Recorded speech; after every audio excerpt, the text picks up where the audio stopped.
Assalamualaikum warahmatullahi wabarakatuh. Bertemu kembali dengan saya Aziz Alimul Hidayat. Kali ini kita akan membahas tentang contoh sistem informasi keperawatan.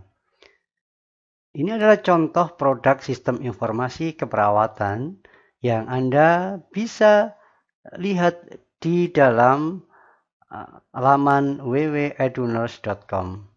Ini adalah contoh dari karya saya di dalam produk sistem informasi keperawatan. Saya akan mencontohkan karena di sini ada kita masukkan di dalam laman Edunurse. Di sini di produk kami adalah contoh yang mau kita tampilkan adalah terkait dengan sistem analisis diagnosis keperawatan berbasis pakar.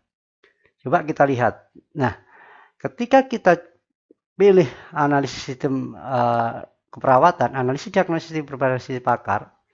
Di sini contohnya demikian. Ini hasil dari pembuatan sistem pakar. Nah, kita pilih yang bahasa Indonesia saja.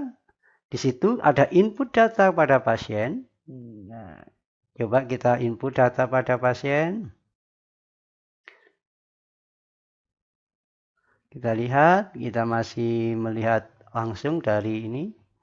Nah, kemudian tampilan di situ, kemudian katakan kita ada pasien, katakan saya mencontohkan pasiennya adalah Iman, kemudian umurnya adalah 5 tahun, kemudian kita coba save di situ, kita pilih, andaikan diagnosanya adalah gastroenteritis, kemudian muncul di sini adalah gejala apa yang dialami, kita tentu berasal dari pemeriksaan pasien. Andaikan pasien itu mengalami turgor kulit, kita kasih tanda di sini. Kemudian berat badan di bawah, katakan di sini. Kemudian fesesnya lembek, katakan. Kemudian kita lihat, oh ternyata dia terjadi nyeri atau kram. Kemudian frekuensi nadi meningkat, kemudian lemah, kemudian tekanan darah juga begini, menurun.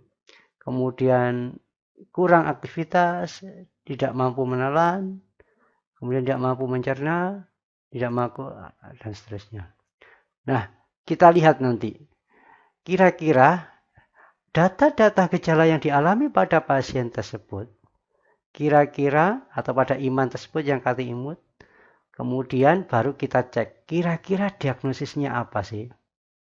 Nah, dari sini muncul kesimpulan diagnosisnya.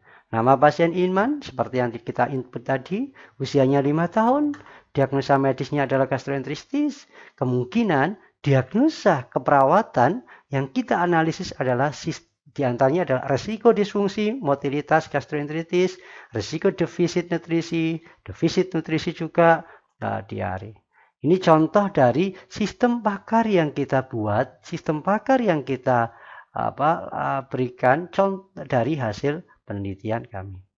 Inilah yang perlu Anda pahami terkait dengan produk sistem informasi keperawatan yang akan Anda susun.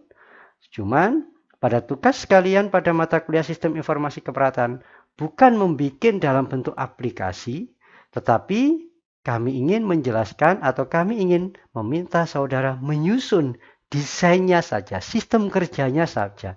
Mulai dari input, mulai dari proses, kemudian outputnya bagaimana. Nah, sehingga memudahkan nanti ketika dibikin atau dibuat di dalam bentuk aplikasi, baik itu berbasis Android maupun berbasis website dan seterusnya, itu sangat mudah dan nanti akan berkolaborasi dengan anak-anak mahasiswa dari lulusan atau dari studi informatika, sehingga terjadi kolaborasi, menghasilkan sebuah produk aplikasi di situ. Itu saja yang perlu saya sampaikan. Terima kasih. Mudah-mudahan bisa menjadi penjelasan materi untuk sistem informasi keperawatan. Demikian saya akhiri. Assalamualaikum warahmatullahi wabarakatuh.